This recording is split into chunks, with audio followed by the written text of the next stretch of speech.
ผู้หญิงเวลามีปัญหากับผู้ชายมีปัญหาหนูคือกันเลยเวลาผู้ชายมีปัญหานี่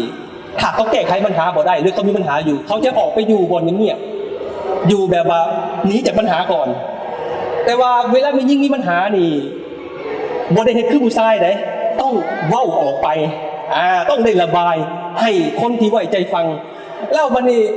เวลาผู้สามีหรือผัวนี่สลายเขาบ่อยากได้ยินนะแต่คือว่าเป็นยังคือมักจมแท้เนาะจริงๆแล้วบ่ได้จมพอผู้หญิงแก้ไขปัญหาเนี่ยเขาบ่อยากแก้ไขแต่เขาเพียงแต่อยากระบายถึงปัญหาอยากเว้าถึงปัญหาแต่ผู้ชายนี่คือแก้มันยิ่งบ่แม่นนั่นก็เลยเฮ็ดให้ผิดกัน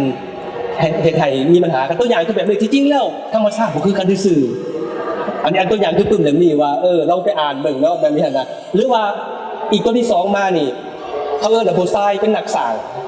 ผู้หญิงเป็นนักประปงผู้ชายนี่เวลาขี่รถไปนี่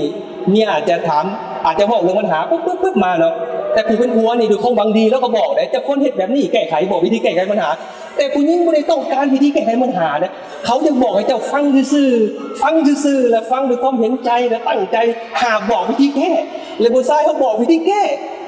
บอกวิธีแก้แล้วเขาบ่มักแม่ยิงเนาะบ่มักแล้วมันนี่จริงๆแล้วเขาอยากบอกให้ฟังซื่อแต่ผู้ชายเขาเลยบอกวิธีแก้ตัวอย่างคือแบบนี้อันนี้เฮ็ดให้เกิดมีปัญหา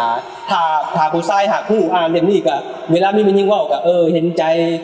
ให้กำลังใจเลยมันสุดยอดนะตัวอย่างคือแบบนี้ที่จริงมักเล่มนี่หลายเนาะมันสิมี2อย่างอยู่ในเล่มเดียวกันนะตัวนี้มันสิมีสนะใจคนและมัดใจคู่ฮักตัวนี้ดีหลายเนาะเวลาที่เขาอ่านเล่มนี้แล้วเขาสิฮู้ถึงวิธีที่เฮ็ดจังได๋ใส่คนอื่นมาฮักเขา